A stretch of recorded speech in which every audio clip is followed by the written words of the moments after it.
Well, here is Diego Maradona speaking to the BBC back in 2006. I ought to thank the guy upstairs, the beard, as I call him. He gives me opportunities, and I make the most of them. And I give my all to make the most of them. Well, crowds have been gathering outside the private resort in Buenos Aires in Argentina, where Maradona had been staying after leaving hospital. You can see a mixture of fans turning up to pay tribute, as well as the press as well. We also have these pictures from Naples, where he played for 7 years.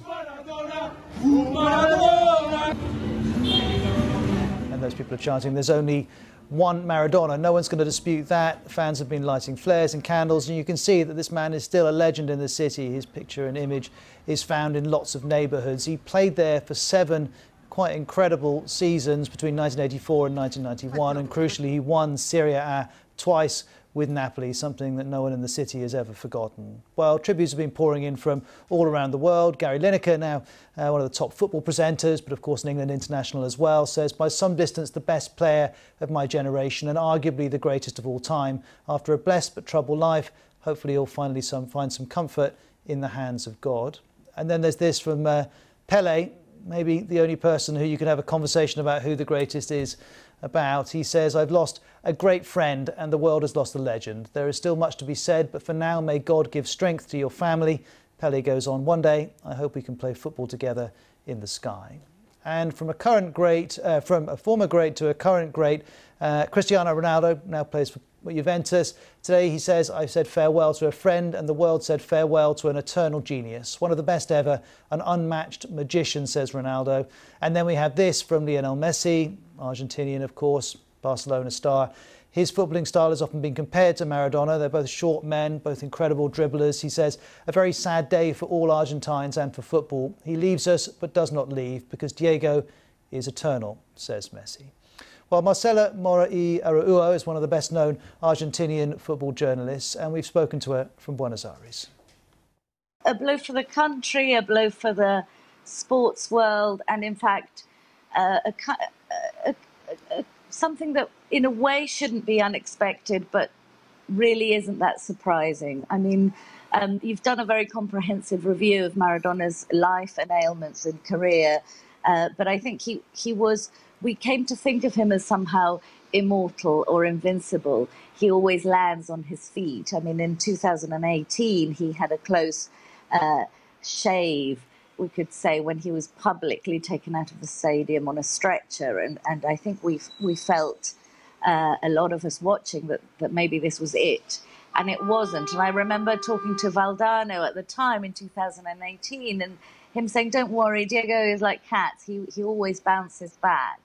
And his 60th birthday just on the 30th of October, so, you know, a few weeks ago, there were a lot of jokes here in Buenos Aires about where was Diego's party. And people were going, no, he's different now, he's calmed down, there is no party. But even so, he did have a kind of appearance walking around the stadium of Gimnasia Esgrima, where he now works, which a local commentator said he was walked through. It was a bit like a zoo exhibition, and he looked incredibly unwell already. I mean, more unwell than I've seen him before ever. And just a few days later, he was taken into surgery and hasn't really been seen well since. So I think we can assume he's just not recovered. And for more reaction from Latin America, here's Katie Watson in Sao Paulo. Well, certainly here in Brazil, it has been the only thing that people are talking about ever since the news of his death broke. In Argentina, there's a 3-day mourning that's been declared. The president said that "You took us to the top of the world, you made us immensely happy, you were the greatest of all," and there'll be celebrations of his life and a memorial later this evening in the centre of Buenos Aires before, of course, there'll be details coming out about his funeral. But here in Brazil, I think it's a really interesting discussion because, of course, as we heard there, Maradona was one of the greatest footballers ever. But here in Brazil, of course, there's Pelé, who was always the rival. Even Pelé said that it was sad news today. "I have lost a dear friend. The world has lost a legend." There's much more to say, but for now, may God give his family strength. One day, I hope we will play soccer together in the sky. Certainly, the two men created a rivalry, if you like, between Argentina and Brazil. This is a region that is deeply proud of its footballing legacy, and there were two greats. And of course, one we've heard has now died. And I guess we're seeing in the reaction to this news how deeply intertwined football and broader culture and politics are in South America, and in particular in Argentina. Absolutely. I mean, we've heard the Argentine president making a statement. Even the former president here in Brazil, Lula da Silva, said that he was a footballing giant, and his commitment to Latin American sovereignty marked our time. And I think that's what's so interesting, is that, you know, you've got these huge politicians, not just sports people, who are coming out just to, you know, praising his legacy. It was something that so many people here feel so deeply about. And Maradona really represented, you know, an amazing period in football for the region. So beyond Argentina, this has resonated, of course, across the region and the world.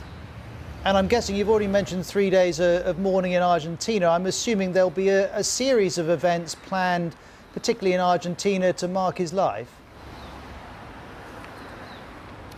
That's right. So this evening there'll be people meeting in the centre of Buenos Aires. I was talking to colleagues earlier who said that there, when the news broke, there were journalists even crying on television, that there was a real sense of deep sadness, and therefore people were going out on the streets. And of course, Argentina is a country that has had a really strict lockdown. It's also been one of the worst countries in terms of suffering from COVID-19. But yet people are still wanting to pay their respects and start marking the life of the country's, if not one of the world's, best footballers.